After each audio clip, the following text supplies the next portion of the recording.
끝나지 않은 전쟁, 대물림은 없다. 이 칼럼은 월드뷰 2021년 6월 5에 실린 칼럼으로 오산대학교 군사학부 김승우 교수가 쓴 칼럼입니다. 1949년 여름, 지리산 빨치산 토벌작전. 짙은 녹음이 깔린 지리산 계곡에 국군이 빨치산 추격작전을 벌이고 있었다. 낮이었지만 숲속은 초저녁처럼 검푸른 빛만 있었다. 김숙은 중위는 초대교회 목사님이신 아버지의 기도를 마음으로 되새김하며 부대를 지휘하고 있었다. 토벌작전에 나서는 김중위에게 아버지 김홍식 목사는 어떤 고난도 십자가에 못 박히셨던 주님의 고통에 비기지 못하니 십자가를 의지하여 담대하게 이겨내라 라고 축도해 주었다. 사회주의로 무장한 빨치산들은 인간이 상상하지 못하는 수단과 방법을 동원하며 국군을 괴롭히고 있었다. 그들의 주요 활동은 군경의 보급로 차단, 경찰서와 지서 습격, 통신망 절단, 교통망 공격, 우익 인사에 대한 암살 및 방화 공격 등이었다. 이러한 만행을 저지르는 과정에서 그들의 수법은 매우 교활하고 창의적인 방법을 동원했다. 김중위가 마주했던 빨치산의 모습도 별반 다르지 않았다. 위장, 저격, 트랩, 히델런 전술 등은 그들의 전유물이었다. 적을 쫓으며 경계를 늦추진 않던 그때 총성이 울렸고 김중위는 순간 고통을 느꼈다. 지휘관을 향한 저격이었다. 총알이 종아리를 관통했지만 목숨은 건질 수 있었다. 1950년 9월 낙동강 방어전 포항 인근 전선. 빨치산 작전의 현장에 있던 김숙은 중위는 저격수의 총상을 이겨내고 대위로 진급해 낙동강 방어전의 포항 전선에서 적과 마주하고 있었다. 1950년 6월 25일 새벽 4시 북한은 폭풍이라는 작전명 하에 전면적인 남한 침공을 개시했다. 당시 국군은 소련이 북한군에 공급해준 T-34 전차를 방어할 무기를 갖추고 있지 못했다. 유엔 안전보상이 사회의 결의로 미 지상군과 유엔군 일부가 참전했지만 전세는 쉽게 만회되지 않았다. 결국 국군과 유엔군은 상대적인 전력의 열세로 낙동강 일대까지 영토를 내어주고 말았다. 국군과 유엔군은 8월 초부터 마산, 외관, 영덕에 이르는 낙동강 방어선을 형성하고 방어태세에 임했다. 북한군은 총력을 기울여 낙동강 도하 공격을 개시해 8월과 9월 두 차례에 걸쳐 공세작전을 감행했다. 부산을 중심으로 한 경상도 일부 지역에서 국군과 유엔군은 북한군의 무차별 공세에 힘겹게 맞섰다. 낙동강 전선의 마산, 창녕, 외관, 하부동, 영천, 기계, 안강, 영덕, 포항 일대에서 북한군의 공격을 결사적으로 저지했다. 조선인민군 사단 몇 개가 산악 지역을 통과해 유엔군 방어선을 돌파하려고 하자 대구로 이어지는 유엔군의 주보급선이 위치한 포항 인근에 거친 산악 지형에서 전투가 발발했다. 2주 동안 유엔군과 북한군은 격렬한 교착전을 벌였으며 포항을 뺏기고 빼앗는 전투가 지속해서 이어졌다. 마침내 북한군은 보급로가 끊기고 사상자가 계속 발생하자 철수할 수밖에 없었다. 이 전투는 북한군에게 중요한 전환점이 되었으며 이전 전투에서 압도적 수와 장비로 승리를 거두었던 것과는 달리 지속적인 소모전으로 인해 보급로 자체가 위태로워졌다. 김숙은 대위는 이 전투에서도 다리에 2발의 총상을 입었다. 빨치산 전투의 총상이 채다 아물기도 전에 2발의 총상을 더 당한 것이다. 낙동강 방어선을 두고 남과 북 양측이 벌인 혈전은 1950년 9월 말이 되어서야 끝이 났다. 약 2개월 동안 벌어진 전투에서 지역에 따라서는 자칫 방어선이 돌파될 뻔한 위기를 맞기도 했으나 국군, 유엔군을 비롯한 우리 국민이 나라를 구하겠다는 일념으로 하나 되어 대한민국을 지켜낼 수 있었다.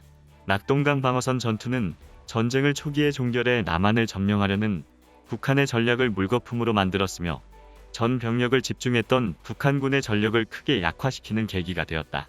또한 낙동강 방어에 성공한 국군과 유엔군은 9월 15일 인천 상륙작전을 계기로 반격작전으로 전환해 9월 28일 전쟁 발발 97일 만에 잃어버린 수도 서울을 되찾고 전쟁 이전의 상황을 회복하는 데 성공할 수 있었다.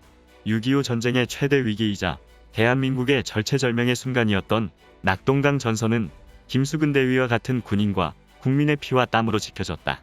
1992년 4월 어느 날 오후 강원도 고성 앞바다 김승우 대위는 대한민국 해군 1함대 소속의 고속정 정장으로서 근무 중이었다. 옅은 해무 속의 파도가 잔잔한 어느 날 김 대위의 고속정 편대는 사격 훈련을 위해 기동하고 있었다. 모의 표적을 향해 40mm 함포가 발사되려는 순간 통신기에서 긴급한 무선이 들려왔다.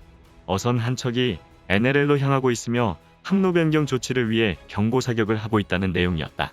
김대위는 순간 긴급 상황임을 느꼈다. 현장으로 가기 위해 엔진을 전속력으로 올리고 함수를 북쪽으로 잡았다. 얼마간의 시간이 흐른 뒤 북쪽 수평선에 희미한 어선의 모습이 보이기 시작했다. 하지만 어선은 이미 NLL을 넘어간 후였다. 김대위는 어부를 구하는 것이 먼저이고 긴급 상황에 상부의 지시를 기다릴 수 없다라고 판단하고 주저없이 NLL을 넘었다. 김대위는 NLL을 넘는 순간 함체에 기대어 기도했다. 어떤 사람은 병거, 어떤 사람은 말을 의지하나 우리는 여호와 우리 하나님의 이름을 자랑하리로다. 아멘.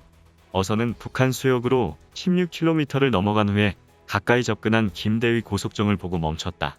선장은 항로 착오였다고 진술했다.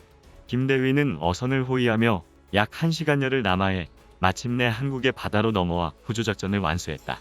남과 북이 나뉘어 경계선도 없는 바다에서 북한 수역으로 넘어간 우리 어선을 목숨을 걸고 구하기 위한 이런 작전은 우리가 아직 끝나지 않은 한국 전쟁의 상황에서 살고 있다는 현실이다. 역사적으로 분단된 국가는 많이 있었지만 바다를 둘로 나눠 경계선을 긋고 모든 통항이 불가한 것은 한반도의 동해와 서해가 유일할 것이다. 1999년 6월 15일 아침 서해 연평도 근해 김승우 소령은 고속정 편대장으로서 예하의 두 척의 고속정을 지휘하며 NLL을 무실화하기 위해 남하한 북한 경비정을 추격하고 있었다. 북한 경비정의 남하로 긴급 출항을 하며 기지를 떠날 때 김소령은 여느 때와 마찬가지로 기도로서 작전을 시작했다.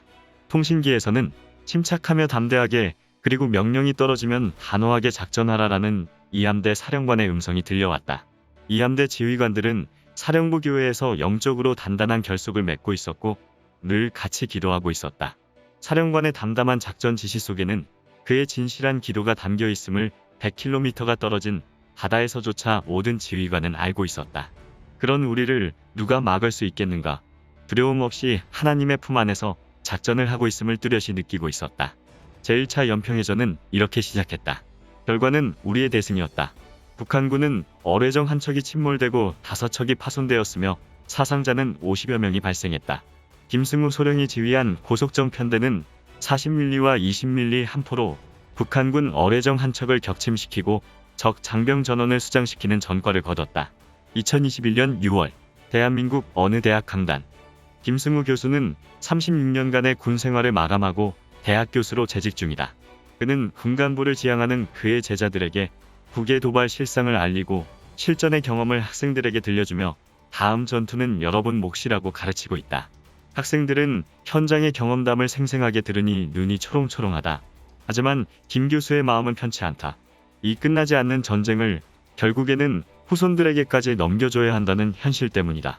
앞에서 기술한 북한과의 여러 전투와 작전은 나와 내 아버지의 실전 경험이다. 빨치산 전투에서부터 오늘에 이르기까지 71년에 걸친 북한과 전투 참전 이야기는 대한민국에서 흔한 이야기일 수 있다. 이대에 걸쳐 전쟁을 치르고 있는 가정이 비단 나의 집안 이야기만은 아닐 것이며 심지어 3대, 4대까지 이 전쟁을 물려받아 임무를 수행하고 있는 가정이 있는지 모른다. 하지만 전쟁은 불행하게도 앞으로 몇 대가 더 계속될지 모른다. 6.25 전쟁은 분명히 끝나지 않은 채 현재 진영형으로 남아있고 우린 이 비극을 언제까지 대물림해야 하는지 기약이 없다. 끝나지 않는 전쟁, 악순환을 끊어야 한다. 북한은 제1연평해전 이후에도 끊임없는 도발을 계속하며 우리의 희생을 강요하고 있다. 천안함 폭침과 연평도 포격 도발이 대표적이라 하겠다.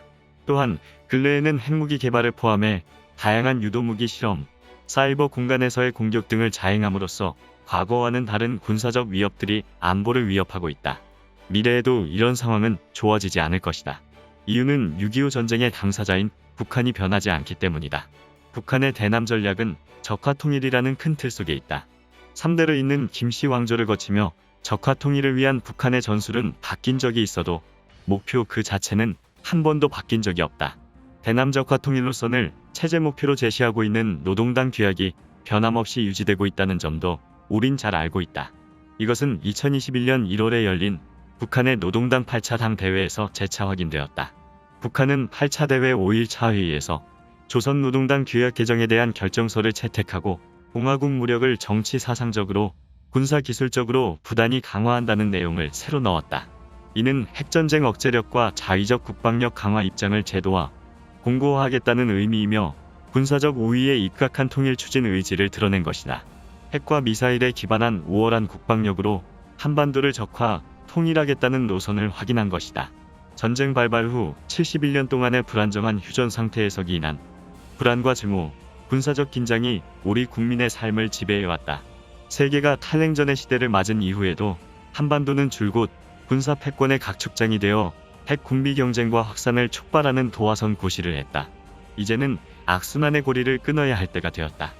아버지 세대와 우리 세대, 그리고 자손에게로 이어지는 민족적 비극은 이제 종식해야만 한다.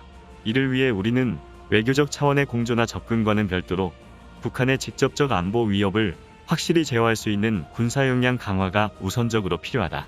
육해공 연합작전 능력 배가와 더불어 동서해 지역에서 첨단 무기로 무장한 해군력 증강, 북한의 오판을 일거에 제압할 수 있는 전략 기동군으로서의 해병대 전투력 제고도 획기적으로 추진돼야 한다. 전쟁 준비가 아니라 전쟁을 종식시키기 위해서다.